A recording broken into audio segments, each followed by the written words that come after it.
A Boeing 737 careens out of control just 4 minutes after takeoff. The captain desperately fights with the controls as he tries to understand what has gone wrong.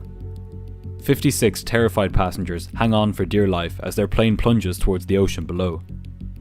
How did the plane even get into this dire situation in the first place? And will the pilots be able to pull it out of its dive before it's too late? This is the horrifying story of Sriwijaya Air Flight 182. On the afternoon of January 9th, 2021, 56 passengers and 6 crew boarded a Boeing 737 operated by Sriwijaya Air at Jakarta in Indonesia. They were bound for Pontianak, also in Indonesia, a 1.5-hour flight. The passengers had no idea as they boarded the plane that a perfect storm was brewing, of which the weather was only a small part. In fact, on this day, problems with the weather, the pilots, the airline, and with the aircraft itself would come together with such malignant precision that the total length of the flight would be just 4 minutes. Up in the cockpit were 2 pilots. The captain was 54-year-old Afwan. He had a huge amount of experience, having built up almost 18,000 flying hours over the course of his career, 9,000 of which were on the 737. However, as we'll see, experience alone is not a reliable indicator of proficiency. Sitting to his right was 34-year-old First Officer Diego Mamahit. He had 5,000 hours of flying experience, almost all of which, apart from his initial training, were on the 737. A few months previously, both pilots had received training for a particular type of emergency, which on this day, they would need to put to use. We'll look into that training in a few moments, and into why it was woefully inadequate, but it was far from the only deficiency on board this plane. As the pilots prepared their aircraft for departure, a quirk on this particular aircraft lay in wait for them. It had been plaguing this aircraft for years. In fact, it had raised its head on more than 60 occasions in the years leading up to this day. On none of those occasions had it caused a major issue, but in combination with the unique set of circumstances of this flight, it would spell disaster. As both pilots prepared the aircraft for departure, rainstorms pelted the aircraft and the surrounding area.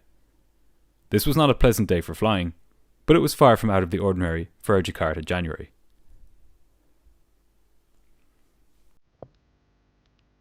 At 2:30 that afternoon, Flight 182 pushed back from the gate and began taxiing to runway 25 right at Jakarta. So far, everything was routine. The captain would be flying the aircraft to Pontianak, while the first officer's job was to monitor the aircraft systems and to talk to air traffic control. The aircraft they were flying was a Boeing 737-500, one of the older generation 737's, now known as the 737 Classics. This particular aircraft rolled off the production line in 1994 and began service with Continental Airlines in the US before being sold to Sriwijaya Air in 2012. At 27 years old, it was nearing the end of its service life and had started to show signs of its age.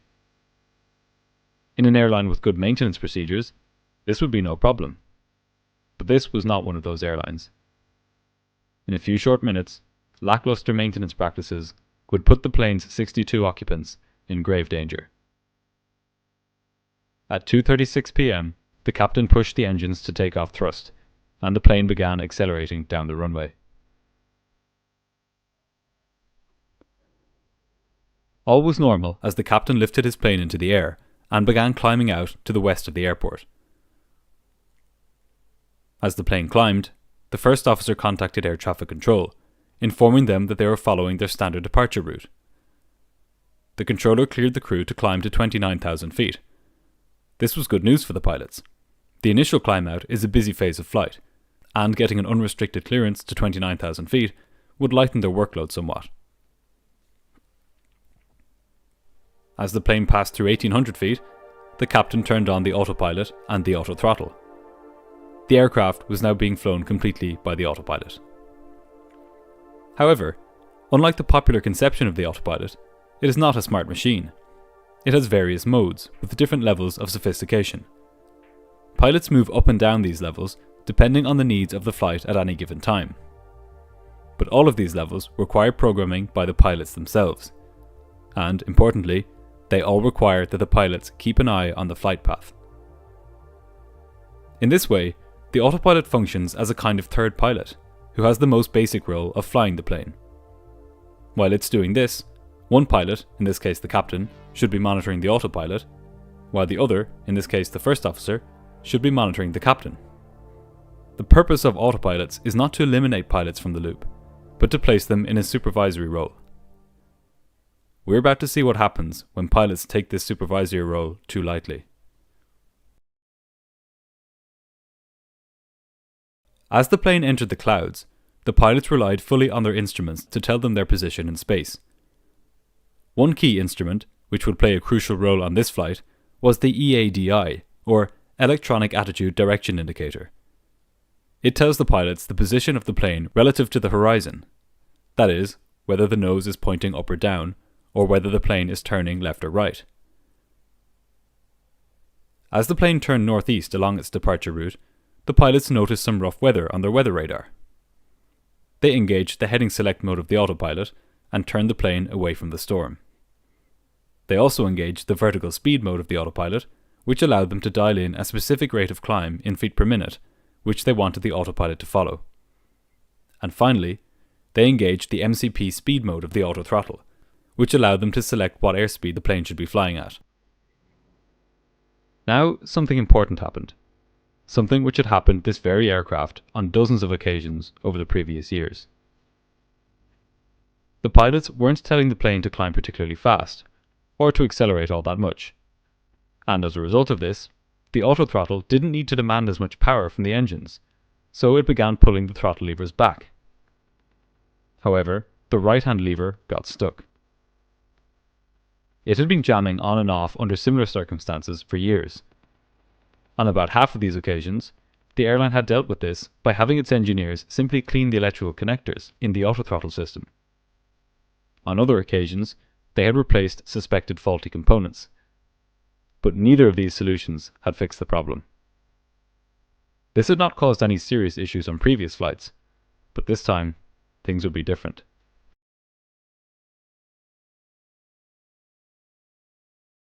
As the plane reached its target airspeed, the autothrottle continued bringing the thrust levers back. But because the right lever was physically stuck, the right engine stayed at a high power setting. To compensate for this, the autothrottle began pulling the left engine throttle back even further. This condition, where one lever significantly deviates from the other, is known as a split throttle. This split continued to grow wider as the plane climbed. This might not seem like a major problem, and for the crews who had experienced this before, it hadn't been. All the pilots needed to do was to disconnect the autothrottle and pull the right engine lever back themselves.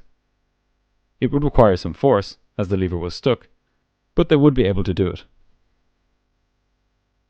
However, in order to do that, the pilots would first have to notice that there even was a problem. But as the autopilot was flying the plane, this was harder to do. The captain's hands weren't on the thrust levers, as they would have been if he'd been flying the aircraft manually. The autopilot was moving both the thrust levers and the control column. The captain's job was simply to make sure that the autopilot was doing what it was told. The captain saw another storm cell on his weather radar, and the pilots asked air traffic control if they could turn to a heading of 075 degrees to avoid it. The controller allowed this, and the pilots dialed in 075 on the autopilot. The plane continued its right-hand turn.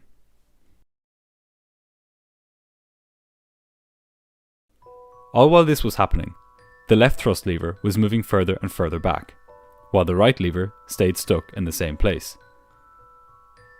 Even without noticing the split thrust levers, there was another way the pilots could have noticed that the engines were not at the same power setting. In the center of the cockpit were the engine instrument displays. The N1 display here tells the pilots how fast the fan blades at the front of the engine are spinning. If the pilots had been looking at these instruments, as they should have been while the autopilot was flying, they would have seen that there was a mismatch between the speed of the left engine and the right engine. Likewise, the fuel flow indicator here showed different readings for each engine, as the right engine, being stuck on a higher setting, was using more fuel than the left. Over their many years of flying, however, the pilots had learned that their aircraft were pretty reliable. When they told the plane to do something, it did it. As a result, they weren't actively monitoring their instruments as the plane climbed. At this point, air traffic control told the crew to level off when they reached 11,000 feet, as there was another plane in the area above them. They put 11,000 feet into the autopilot, and all seemed normal. But still, as each second passed, the left engine lever moved further and further back. If it got far enough, the difference between the engine power on each side of the aircraft would be so great that the plane would begin to turn onto one side.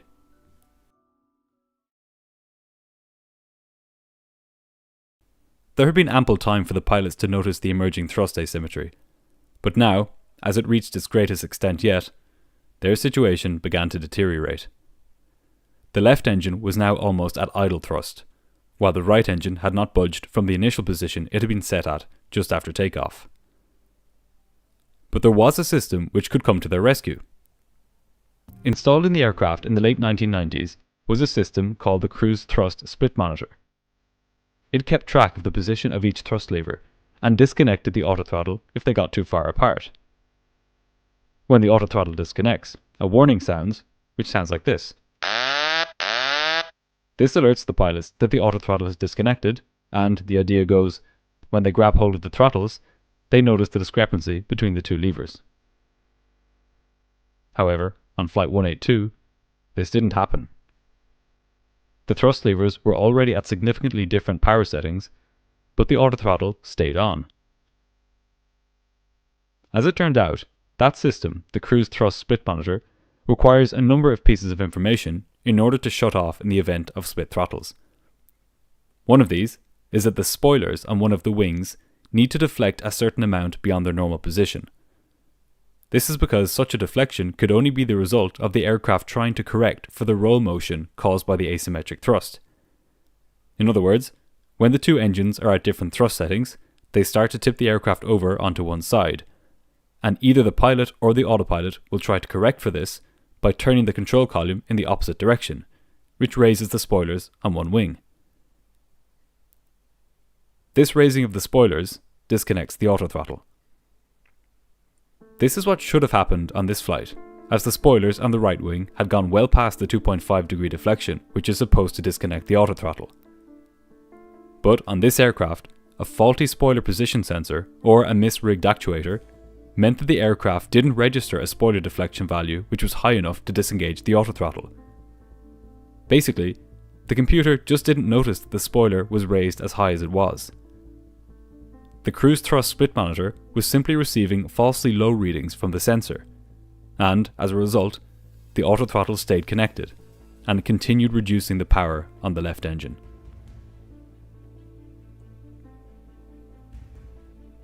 Because there was more thrust coming from the right-hand side of the plane than there was coming from the left, the plane slowly began to roll out of its right-hand turn. As the aircraft rolled further left, the autopilot tried desperately to keep it turning to the right, and was moving the control columns quite far to the right to achieve this. But it wasn't enough. The plane continued rolling to the left. The passengers had no idea that anything was amiss. In fact, the two pilots were just as oblivious. If they had been monitoring their engine instruments, they would have noticed the split throttles. And if they had been monitoring their attitude direction indicator, they would have seen that far from turning right onto a heading of 075, the plane was now established in a left-hand turn. And as the thrust lever continued moving back, this turn was getting steeper by the second.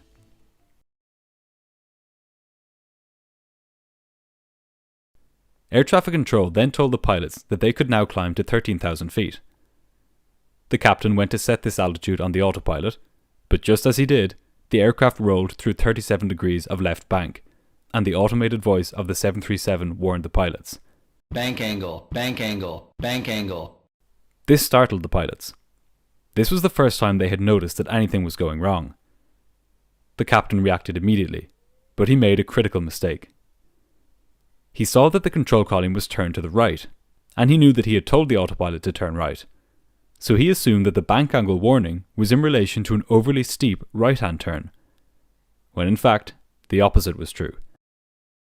Reacting to what he thought was a steep right turn, he grabbed the control column and banked the plane further to the left. This rolled the aircraft into an extremely steep left-hand turn.